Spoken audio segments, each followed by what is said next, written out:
Hello students, welcome to my next class of environmental engineering. ఈ వీడియోలో మన topic numericals on population forecasting studies part 2. So already 3 methods discuss చేయడం జరిగింది. Fourth method వచ్చేసి decreasing growth rate method. So decreasing growth method, this method is an extension of geometric increase method. ఓకేనా, ఇది geometrical increase మెథడ్కి ఒక extension అన్నమాట. కొంచెం యాక్యురసీని ఇస్తుంది. So more suitable for communities which are fast approaching towards saturation. ఏవైతే communities లేకపోతే cities లేకపోతే ఏరియాస్ ఉంటాయో అవి సాచురేషన్కి దగ్గర సమీపిస్తున్నాయో, సాచురేషన్ అంటే పరిపూర్ణ స్థితికి, అంటే ఎక్కువ పెరగడం, పరిపూర్ణ స్థితికి సమీపిస్తున్నాయో అటువంటి కమ్యూనిటీస్కి ఈ మెథడ్ అనేది సూటబుల్ మెథడ్ అన్నమాట. సో ఒక గ్రాఫ్ కూడా ప్లాట్ చేయడం జరిగింది. ఎక్స్ యాక్సిస్లో టైం తీసుకుంటే అండ్ వై యాక్సిస్లో population. So rate of change of population అనేది విత్ రెస్పెక్ట్ టు టైము పెరుగుతూనే ఉంటుందన్నమాట. వన్స్ సాచురేషన్కి రీచ్ అయిన తర్వాత ఇక అక్కడి నుంచి పెరిగే బదులు తగ్గుతూ ఉంటుంది అన్నమాట టైంతో పాటు. సో అందుకని let D bar be the average decrease in percentage increases and R naught be the latest known last decade percent increase. అంటే డి బార్ మీన్స్ పర్సంటేజ్ ఇంక్రీజ్లో యావరేజ్ డిక్రీజ్ అన్నమాట. ఆర్ నాట్ అనేది లాస్ట్ నోన్ డికేడ్, అంటే ఎక్కడైతే percentage increase అయిందో, ఏ డికేడ్స్లో అయితే percentages increase అయిందో ఆ డికేడ్స్లో లాస్ట్ నోన్ డికేడ్ అన్నమాట, ఎక్కడైతే పర్సంటేజ్ ఇంక్రీజ్ అయిందో. సో అందుకని P N is equal to P not of 1 plus R not minus D bar by 100 into 1 plus R not minus 2d bar by 100 and so on. ఇలా 1, 2, 3 ఇలా పెరుగుతూ ఎక్కడ పోతుంది, NT bar by 100 అంతవరకు పోతుంది అనమాట. అందుకని డైరెక్ట్గా ఫార్ములా మనం షార్ట్ కట్లో ఏం వేస్తామంటే PN is equal to PN minus 1 into 1 plus R not minus NT bar by 100 అని చెప్పేసి సింపుల్గా ఈ ఫార్ములాని మనము డిక్రీజ్ రేట్ ఆఫ్ గ్రోత్ మెథడ్లో అప్లై చేస్తాము.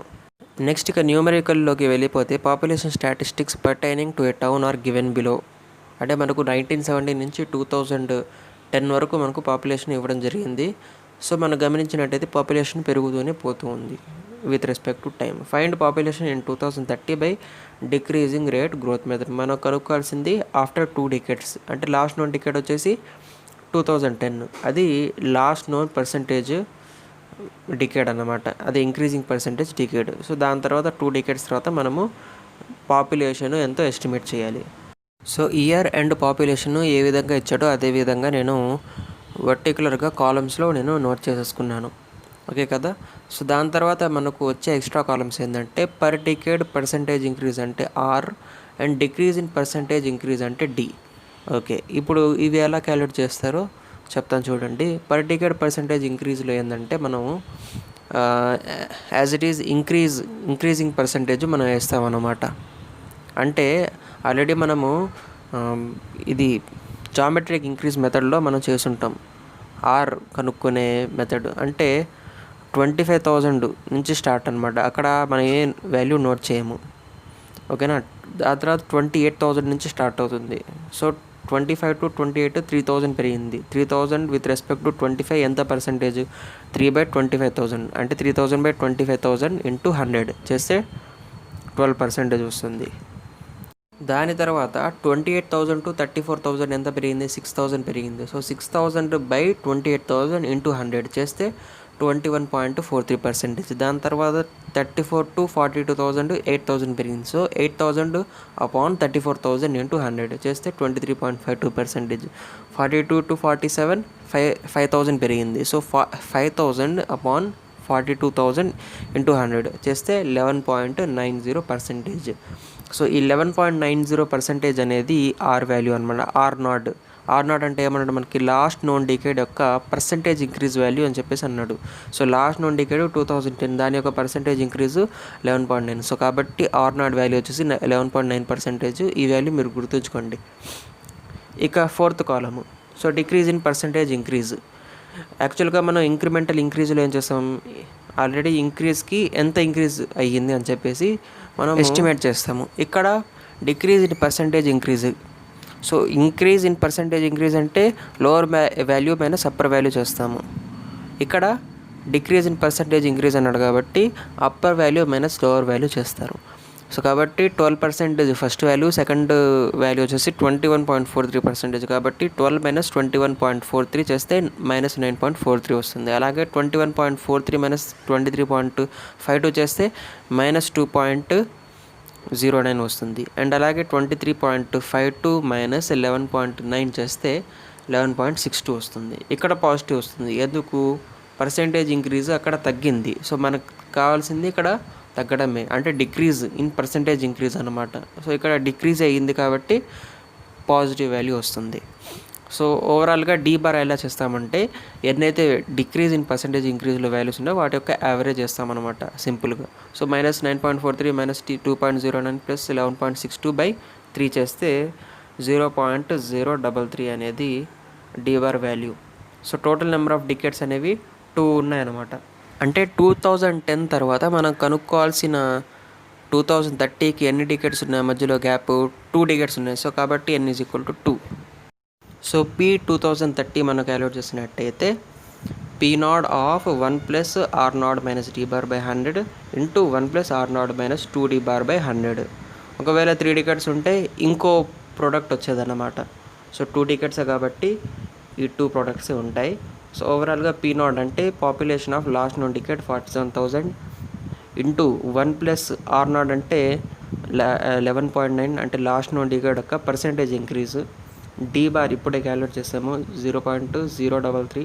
అండ్ అలాగే దాంట్లో కూడా వాల్యూ సబ్స్టిట్యూట్ చేసిన తర్వాత మనకు ఓవరాల్గా value almost approximately equal to 58,800 వస్తుందన్నమాట.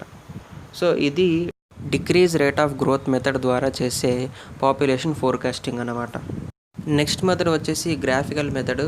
So already graphical method explain చేస్తున్నాను లాస్ట్ క్లాస్. ఇప్పుడు ఒక న్యూమరికల్ మనం తీసుకున్నట్టయితే మనకు 1940 నుంచి 1970 వరకు పాపులేషన్ సెన్సస్ ఇవ్వడం జరిగింది. సో 1980, 1990, 2000 ఈ 3 డికెట్స్ యొక్క పాపులేషన్ ఎస్టిమేట్ చేయండి అని చెప్పేసి మనకు క్వశ్చన్లో అడగడం జరిగింది. సో గ్రాఫికల్ మెథడ్ అనేది చాలా సింపుల్ మెథడ్ అన్నమాట. మీరు పైన ఉండే కర్వ్ని అబ్జర్వ్ చేయండి. కింద ఉండే కర్వ్ ఏంటంటే కొంచెం ఎర్రర్ పోయినా కానీ స్టార్టింగ్లో అది చాలా పెద్ద ఎర్రర్కి లీడ్ చేస్తుందని చెప్పేసి చెప్పడానికి అనమాట. సో పైన ఉండే కర్వ్ని మీరు అబ్జర్వ్ చేసినట్టయితే 1940 దగ్గర 88,000, అండ్ 1950 12,000, 1960 16,000, 1970 22,500. సో ఈ విధంగా 4 ఇయర్స్ యొక్క పాపులేషన్ సెన్సస్ ఇవ్వడం జరిగింది. మనం 1980, 1990, 2000 కనుక్కోవాలి. సో ఎలా కనుక్కుంటారు చూడండి. పాయింట్స్ని మనం రిప్రజెంట్ చేసిన తర్వాత మనం స్మూత్గా ఒక కర్వ్ని డ్రా చేస్తాము. అండ్ ఆ కర్వ్ని ఇంకా మనం ఏం చేస్తామంటే ఎక్స్టెండ్ చేస్తాము అదే డైరెక్షన్లో ఉంచి. ఓకేనా? సో దీనికోసము ఎక్స్పీరియన్స్ కావాలి, కేర్ఫుల్ జడ్జ్మెంట్ అనేది కావాలి. సో మనం ఏంటంటే కర్వ్ని స్మూత్గా ఎక్స్టెండ్ చేస్తాం అనమాట. ఆ కర్వ్ని ఎక్స్టెండ్ చేసిన తర్వాత 1980 దగ్గర ఎంత ఉంది అని చెప్పేసి కనుక్కుంటాం. 1990 దగ్గర 2000 దగ్గర ఎంత ఉంది అని చెప్పేసి కనుక్కుంటాం. సో ఇక్కడ సింపుల్గా నేను కనుక్కున్నా చూడండి. 1980 దగ్గర నాకు వచ్చిన పాపులేషన్ 27,500, 1990 దగ్గర 32,000, 2000 దగ్గర 36,000 అనే పాపులేషన్ నాకు వచ్చిందనమాట. సో ఈ విధంగా సింపుల్గా నేను కనుక్కుంటాను అనమాట, ఎటువంటి క్యాలిక్యులేషన్ ఏమీ లేకుండా, జస్ట్ ఒక హ్యాండ్తో డ్రా చేసిన స్మూత్ కర్వ్ ద్వారా. సో దీన్నే మనము సింపుల్ గ్రాఫికల్ మెథడ్ అని చెప్పేసి కూడా అంటాము. ఎందుకంటే దీని తర్వాత కంపారిటివ్ గ్రాఫికల్ మెథడ్ ఉంది కాబట్టి. గ్రాఫ్ డ్రా చేసిన తర్వాత ఆన్సర్స్ని ఈ విధంగా సింపుల్గా మనం మెన్షన్ చేయాలన్నమాట. 1980కి ఇంత, 1990కి అండ్ 2000కి ఇంత పాపులేషన్ అని చెప్పి. ఎక్స్పెక్టెడ్ పాపులేషన్ ఇదంతా, యాక్యురేట్ పాపులేషన్ కాదు. సో కాబట్టి ఇంత పాపులేషన్ ఉంటుందని చెప్పేసి ఒక సింపుల్ టేబుల్లో రిప్రజెంట్ చేసేస్తే సరిపోతుంది. So comparative graphical method. ఈ కంపారిటివ్ గ్రాఫికల్ మెథడ్లో మనకు క్వశ్చన్ ఏమంటడం జరిగిందంటే ఎక్స్ సిటీ సంబంధించి ఎస్టిమేటెడ్ పాపులేషన్ కనుక్కోమని చెప్పేసి అడగడం జరిగింది. సో 4 సిటీస్ ABCD వీటి ఒక 4 ఇయర్స్లో మనకు పాపులేషన్ ఇవ్వడం జరిగింది. అంటే లాస్ట్ డికేట్స్ సంబంధించి పాపులేషన్ ఇవ్వడం జరిగింది. సిటీ ఏ 1970, 1980, 1990, 2000లో ఎంత ఉంది, city B, city C, city D అలాగే ఇవ్వడం జరిగింది. సో ఏ విధంగా ఈ సిటీస్ ఇచ్చాడో అదేవిధంగా సిటీ ఎక్స్ అంటే ఏ సిటీ యొక్క పాపులేషన్ మనం ఎస్టిమేట్ చేయాలో దాని యొక్క ప్రీవియస్ డికేట్స్ పాపులేషన్ కూడా మనకు ఇవ్వడం జరిగింది. సో 1970లో 32,000 అండ్ 1980లో 38,000, 1990లో 43,000 అండ్ 2000లో 50,000 ఈ విధంగా ఇవ్వడం జరిగింది. మనం కనుక్కోవాల్సింది ఏంటంటే 2000 అండ్ 2020 ఇయర్స్ దగ్గర ఎంత పాపులేషన్ మనము చూడబోతున్నాము అని చెప్పేసి కనుక్కోవాలి. సో ఈ నెక్స్ట్ స్లైడ్లో సిటీడీ యొక్క పాపులేషన్ కూడా మనం డిస్ప్లే అయ్యింది. సో దీంట్లో ఏంటంటే 1961, 1973, 1982 అలా ఇవ్వడం జరిగింది. సిటీసీలో కూడా 1964, 1970 అలా వెళ్తుందన్నమాట. సో ఏం లేదు, జస్ట్ మనం 1960 ఉంది కదా ఎగ్జాక్ట్గా, దానికి కొంచెం పక్కన వేస్తాం అనమాట. ఆల్రెడీ 10 లైన్స్ ఇంటర్వెల్ అనేది ఉంటుంది గ్రాఫ్లో. సో 1961 అంటే ఒక లైన్ తర్వాత మనం కరెక్ట్గా ప్లాట్ చేస్తే సరిపోతుంది. ఈ విధంగా మనం ఈ కంపారిటివ్ గ్రాఫికల్ మెథడ్లో మనం ఏం చేస్తామంటే ఏబిసిడికి సంబంధించిన కర్వ్స్ని మనం డ్రా చేస్తాం అనమాట. అంటే 1960కి సంబంధించి ఇంత అండ్ 1970కి సంబంధించి ఇంత. సో ఏబిసిడి కర్వ్స్ మనకు వచ్చేస్తాయి అన్నమాట. ఓకేనా, ఇది ఇంకా డీటెయిల్గా ఎక్స్ప్లెయిన్ చేయలేదు. గ్రాఫికల్ మెథడ్లో ఆల్రెడీ ఈ కర్వ్ ఎలా డ్రా చేస్తానని మీకు చెప్పాను. సో ఫస్ట్ అవర్ పాయింట్స్ మనం ప్లాట్ చేసుకుంటాం, దాని తర్వాత ఒక స్మూత్ కర్వ్ని డ్రా చేస్తాము. సో ఏబిసిడి అలాగే ఎక్స్ని కూడా డ్రా చేసేద్దాం ఇప్పుడే. సో ఎక్స్ని కూడా డ్రా చేసిన తర్వాత 1970, 1980, 1990, 2000 వరకు మనకు ఇవ్వడం జరిగింది. ఓకేనా, సో ఎక్స్ కర్వ్ కూడా వచ్చేసింది. ఈ డాట్ లైన్స్ ఏంటో ఇప్పుడు మీకు చెప్తాను చూడండి. సో ఫస్ట్ ఏబిసిడి మధ్యలో ఉండే డాటెడ్ లైన్ ఏంటంటే ఒక యావరేజ్ మీన్ కర్వ్ అన్నమాట.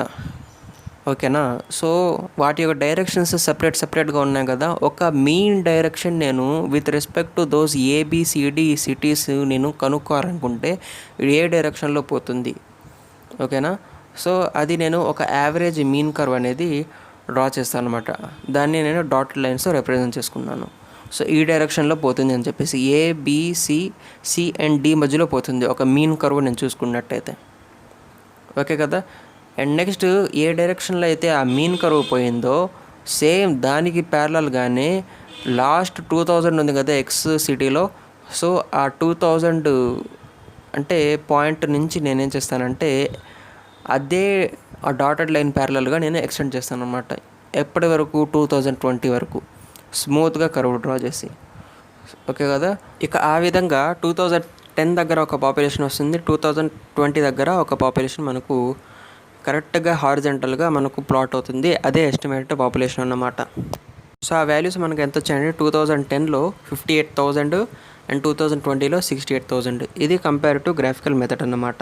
నెక్స్ట్ వచ్చేసి లాజిస్టిక్ కర్వ్ మెథడ్. సో ఇది సిలబస్ పరంగా అయితే అంత ఇంపార్టెంట్ అయితే కాదు, కానీ జస్ట్ బ్రీఫ్గా ఒక ఐడియా అనేది ఉండాలి. సో దీంట్లో ఏంటంటే ఒక లాజిస్టిక్ కర్వ్ ఉంటుంది అన్నమాట. దానికి సంబంధించిన పీటీ అనే ఫార్ములా ఉంటుంది. దాని ఫార్ములా వచ్చేసి PS/1 + m × e⁻nt. ఈ m అండ్ nకి సపరేట్ వాల్యూస్ ఉంటాయన్నమాట. ఓవరాల్గా ఇది ఒక equation of logistic curve. And దీంట్లో ఒకసారి మనం గ్రాఫ్ని గమనించినట్లయితే y-యాక్సిస్లో పాపులేషన్, x-యాక్సిస్లో టైంని తీసుకొని సో ఈక్వల్ ఇంటర్వెల్స్లో మనం ఏంటంటే గ్రాఫ్ని ప్లాట్ చేసుకుంటాం.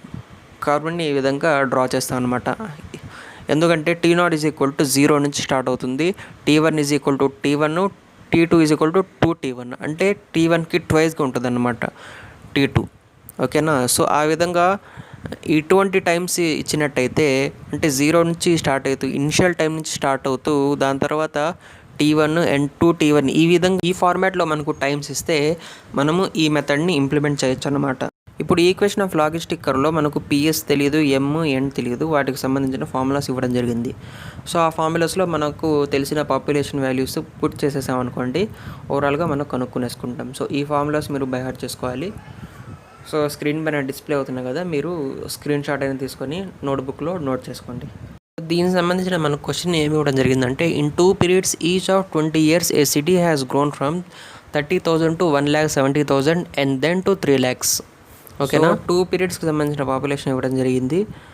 సో ఇనిషియల్గా 30,000 ఉంటే అది 20 yearsకి ఎంత అయిందంట 1,70,000. So determine expected population after the next 20 years. So ఇనిషియల్గా మనకు 30,000 ఇచ్చాడు, అదే మనం P0 అనుకుంటాము. సో దాని తర్వాత సెకండ్ పీరియడ్లో 20 years తర్వాత 1,70,000 ఇచ్చాడు. సో అది P1. దాని తర్వాత direct and then to 3 lakhs అని చెప్పేసి అన్నాడు. అంటే 20 years తర్వాత 20 years అనమాట ఇది. ఓకేనా. సో ఇది 3 lakhs కాబట్టి ఏమైంది 20 years వచ్చేసి T1 అయితే 20 + 20 40 అంటే T2 = 2T1 అయిపోయిందా లేదా. సో ఇటువంటి ఫార్మాట్ ఇచ్చినప్పుడు ఈ మెథడ్ని ఇంప్లిమెంట్ చేస్తాం. సో ఇప్పుడు అన్ని వాల్యూస్ మనకు తెలుసు. P0 30,000 at time, T0 = 0. P1 మనకు 1,70,000 ఇవ్వడం జరిగింది at time, T1 = 20 years. P2 = 3 lakh at time, T2 = 40 years. So PS ఫార్ములాలో సబ్స్టిట్యూట్ చేసిన తర్వాత ఈ విధంగా క్యాలిక్యులేషన్ ఉంటుంది. ఓవరాల్గా అప్రాక్సిమేట్గా మనకు 3,25,478 వస్తుంది పాపులేషన్ PS. దాని తర్వాత ఎంకి సంబంధించిన ఫార్ములా ఉంది PS - P0/P0. సో ఓవరాల్గా అది 9.85 వస్తుంది. ఇక N = 1/T1 ln అంటే లాగ్ అనమాట, into P0 - PS - P1 by P1 into PS - P0. ఈ విధంగా మీరు క్యాల్సీలో వాల్యూస్ని పుట్ చేసి L అనే ఆప్షన్ ఉంటుంది, యాజ్ ఇట్ ఈజ్ అదే మీరు పుట్ చేసిన తర్వాత మనకు -0.118 అంత వాల్యూ Nకి వస్తుంది. ఇక ఓవరాల్గా equation of logistic curve PT = PS/1 + me/nt. ఓకేనా. సో ఈ క్యాలిక్యులేషన్ అంతా మల్టిప్లికేషన్ డివిజన్ కాబట్టి నేను అంతా ఎక్స్ప్లెయిన్ చేయట్లేదు, డైరెక్ట్గా మీరు క్యాల్సీలో పుట్ చేస్తే ఈ వాల్యూస్ మీకు వచ్చేసేస్తాయి. కాబట్టి నెంబర్ ఆఫ్ టైమ్స్ మీరు ప్రాక్టీస్ చేయాలి. నేను చెప్పిన తర్వాత మీ నోట్బుక్లో ఇవన్నీ నోట్ చేసుకోవాలి అండ్ క్యాలిక్యులేషన్స్ మీ సొంతంగా చేయాలి. ఇక్కడ ఉన్నవి ఉన్నట్టుగా మీ నోట్బుక్లో రాసుకోవడం కాదు, మీ సొంతంగా మీరు చేస్తే మీకు ప్రాక్టీస్ అవుతుంది. అండ్ ఫార్ములాస్ కూడా మీకు ఆ ప్రొసీజరు ఏ విధంగా చేయాలి అదంతా మీకు గుర్తుండిపోతుంది. ఓకే కదా. సో ఈ విధంగా చేస్తే ఓవరాల్గా PT వాల్యూ 3,22,802 వస్తుంది. ఓకేనా. ఇది ఏంటంటే మనకిచ్చిన ఆఫ్టర్ 20 years తర్వాత పాపులేషన్ అనమాట. సో మన క్వశ్చన్లో అడిగాడు కదా, determine expected population after the next 20 years అని చెప్పేసి. సో దానికి సంబంధించి అంత పాపులేషన్ అనమాట ఆఫ్టర్ 20 years తర్వాత. ఈ విధంగా లాజిస్టిక్ కర్వ్ మెథడ్ని మనం ఇంప్లిమెంట్ చేస్తాం. Okay guys, keep watching my videos. ఈ వీడియోలో ఇంతవరకే. So don't forget to like, share and subscribe. And if you have any doubt, comment in the comment bar.